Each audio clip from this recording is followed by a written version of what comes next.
నమస్తే, welcome to 99 TV. తమిళనాట కొత్త రాజకీయం మొదలెట్టింది డీఎంకే. ఎందుకంటే దక్షిణాదికి సేనాని తన విస్తృతిని పెంచేందుకు ప్రయత్నాలు చేస్తున్నట్టు, దాని వెనకాల బీజేపీ ఉందని గాఢంగా డీఎంకే నమ్మటం. మొత్తానికి ఎంఎన్ఎం అనే పార్టీ అధినేత కమల్ హాసన్కి రాజ్యసభకి పంపించడం ద్వారా పవన్ కళ్యాణ్కి కౌంటర్ ఇప్పించే ప్రయత్నం చేస్తుంది. నేటివ్ తమిళియన్, స్థానికుడైన ద్రవిడ వాదాన్ని చాలా బలంగా నమ్మి దాన్ని ప్రాపగేట్ చేసే కమల్ హాసన్ని తమ వైపుకు తిప్పుకోవటం ద్వారా మోదీ పరివారానికి గట్టి జలక్కిద్దామని డీఎంకే డిసైడ్ అయింది. ఈ ఏడాది జూన్కి మొత్తం 6 రాజ్యసభ స్థానాలు ఖాళీ కాబోతున్నాయి. 6 రిటైర్ కాబోతున్నారు తమిళనాడు నుంచి. అందులో ఒక స్థానం మరి కమల్ హాసన్ పార్టీకి ఇద్దామనుకున్నారు. అది కమల్ హాసన్కి ఆ సీటు దక్కే అవకాశాలు ఉన్నాయి. ఆ మేరకు డీఎంకే మంత్రి ఒకరు కమల్ హాసన్ నివాసానికి వెళ్ళి చర్చలు జరిపినట్టు స్పష్టంగా తెలిసింది. సో ఇదంతా ఎందుకు జరుగుతోంది? సనాతన ధర్మం అనేది కరోనా వైరస్ కన్నా చాలా డేంజరస్ అని చిన్న స్టాలిన్, అంటే కొడుకు స్టాలిన్, తండ్రి స్టాలిన్ అయితే అంత అగ్రెసివ్గా మాట్లాడిన సందర్భాలు లేవు. ఏదో పెరియార్ని అప్పుడప్పుడు అలా ఉటంకించి టచ్ చేసి చేయనట్టు మాట్లాడుతుంటారు. కొడుకు స్టాలిన్ కొంచెం దూకుడుగానే వెళ్ళే తత్వం ఉన్న వ్యక్తి, ఉదయనిధి స్టాలిన్.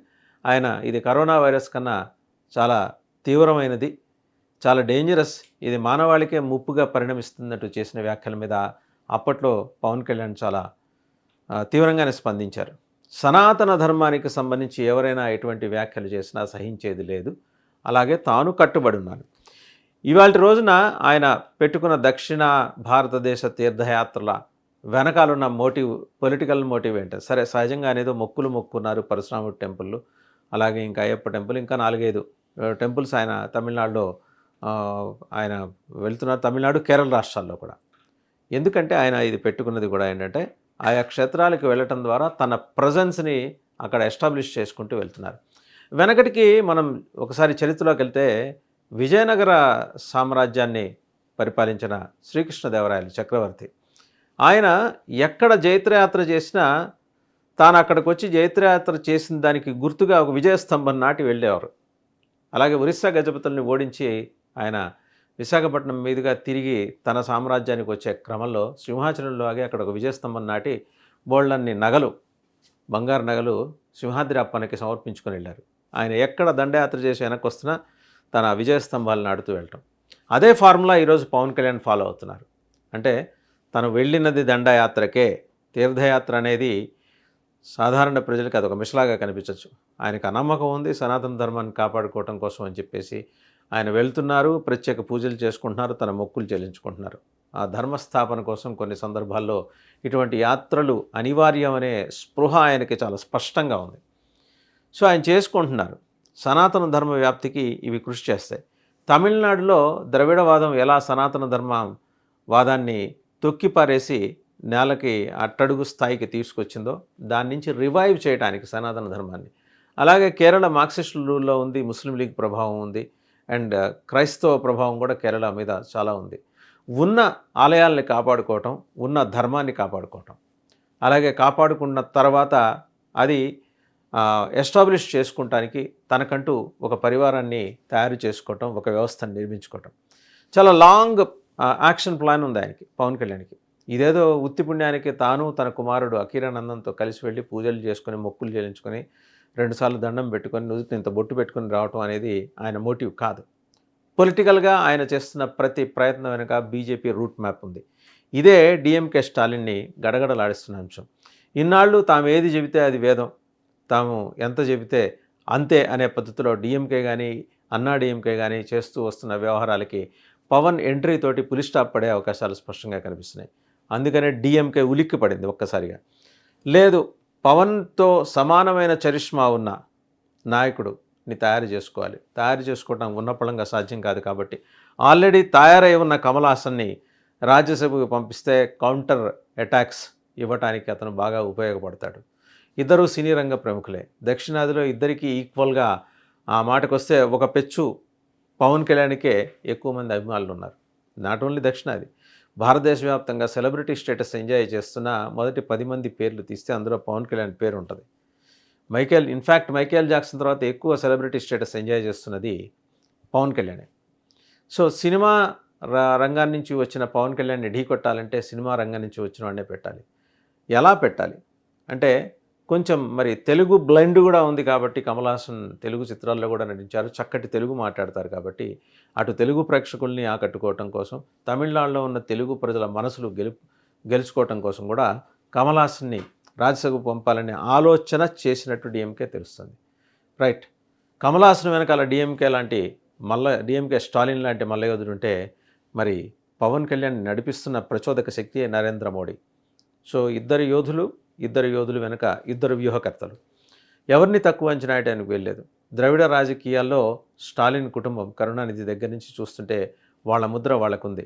భయంకరమైన హిందూ వ్యతిరేకత ఉన్నప్పటికీ హిందువుల ఓట్లు వేయించుకోవడంలో డీఎంకేకున్న నేర్పరితనం, దక్షత వేరే చెప్పక్కర్లేదు. అసలు ఆ రాష్ట్రం బతుకుతున్నదే ఆలయాల మీద వచ్చే ఆదాయంతో. మళ్ళీ టెంపుల్ స్టేట్, ఆలయానికి సంబంధించిన ఆలయ శిఖరం బొమ్మతోటే వాళ్ళ రాచముద్రలు ఉంటాయి, అన్నీ ఉంటాయి. అయినా విపరీతమైన హిందూ ద్వేషం. ప్రత్యేకించి చూస్తే డీఎంకే పరిపాలన వచ్చిన తర్వాత ప్రతి ప్రముఖ ఆలయం వెలుపల పెరియార్ విగ్రహం ఏర్పాటు చేయించి హిందూ ధర్మాన్ని సవాల్ చేసే రీతిలో, కావాలని రెచ్చగొట్టే రీతిలో వాళ్ళు చేస్తూ వస్తున్న ప్రయత్నాలకి అంతు పొంతు లేకుండా పోయింది, అదుపు లేకుండా పోయింది. సో ఇవన్నీ పవన్ కళ్యాణ్ గమనంలోకి తీసుకున్నారు. హిందూ ఓటుని కన్సాలిడేట్ చేసుకుంటే డీఎంకే కోటని బద్దలు కొట్టచ్చు, ఇనుప కోట అది వాస్తవంగా బద్దలు కొట్టచ్చు అనే ఒక ఆలోచన ఆయనకు వచ్చింది. వెంబడే బీజేపీ హెడ్ క్వార్టర్స్ కూడా ఆయన ఆలోచనతోటి ఏకీభవిస్తూ ఆర్ఎస్ఎస్ శ్రేణుల్ని సమాయత్తం చేసింది. ఎలాగో 2 తెలుగు రాష్ట్రాలకు రాబోయే 2-3 నెలల్లో 1,00,000 మంది ఆర్ఎస్ఎస్ వాలంటీర్లు రాబోతున్నారు. వీళ్ళు నిదానంగా ఇక్కడ వర్క్ చేస్తూనే తమిళనాడు, కేరళ మీద కూడా ఫోకస్ పెట్టబోతున్నారు. కేరళ నుంచి ఒక సీటు గెలుచుకునే మొత్తానికి కేంద్ర సహాయ మంత్రి దాకా అక్కడి ప్రముఖ నటుడు ఆయన కూడా వెళ్ళారు, సురేష్ గోపి. సో బీజేపీ తన ప్రభావాన్ని విస్తరించుకోవాలంటే వీళ్ళ మీద బ్యాంక్ అవ్వాల్సిన పరిస్థితి. తనకు తానుగా పెనట్రేట్ అవుదామంటే వీల్లేదు, అవకాశం లేదు. కులాల కుంపట్లు పరస్పరం విసురుకునే రాజకీయ పార్టీలు ఉన్న ఆంధ్రప్రదేశ్లో కానీ, ఆ మాటకొస్తే తెలంగాణలో కొంతమేరకు తక్కువ ఈ తరహా కుల సంస్కృతి లేదు.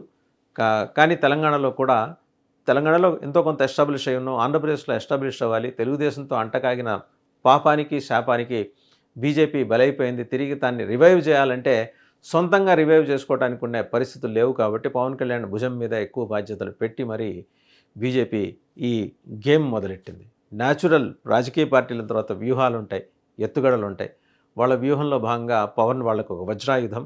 ఆ వజ్రాయుధం ఈరోజు సంపూర్ణ దక్షిణ భారతదేశ తీర్థయాత్రలు చేస్తుంది, చూస్తోంది, చెక్ చేస్తోంది. పరశురాముడి దగ్గరికి వెళ్ళాడు ఆయన, పరశురాముడిని దర్శించుకున్నాడు. గొప్ప క్షాత్రంని బ్రాహ్మణ్యాన్ని కలిగి ఉన్న పరశురాముడు దర్శించుకోవడం ద్వారా 2 వైపుల నుంచి ఉన్న శక్తులు తనకి అందుతాయనే ఒక ప్రబలమైన విశ్వాసంతో ఆయన ఆలయ సందర్శన చేశారని ఆయన సన్నిహితులు చెప్తున్నారు.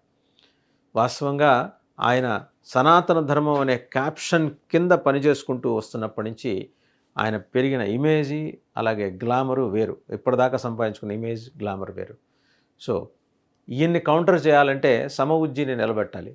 కమల్ హాసన్ సమఉజ్జీయా కాదా అనే అంశం పక్కన పెడితే ఇటు తెలుగు ప్రేక్షకుల్ని, ఆ మాటకొస్తే తెలుగు ప్రజల్ని చాలా దగ్గర నుంచి చూసిన ఆయన, చాలా దగ్గరగా మమేకమై మెలిగిన వ్యక్తి కమల్ హాసన్. సో కమల్ హాసన్ని పంపించడం అనేది డీఎంకే విసిరిన పాచికైతే మరి మోదీ తన వజ్రాయుధాన్నే ఏకంగా దక్షిణ భారతదేశం మీదకి పంపించారు. కొన్ని సందర్భాల్లో సాక్షాత్తు మహావిష్ణువు యుద్ధానికి వెళ్ళడు, తన చక్రాన్నో తన దగ్గరున్న మోదుక అనే గదను పంపిస్తారు. అలా ఈరోజు దక్షిణ భారతదేశ జైత్రయాత్రకి శ్రీకారం పవన్ కళ్యాణ్ చుట్టించారు. చూద్దాం ఏం జరుగుతుందో.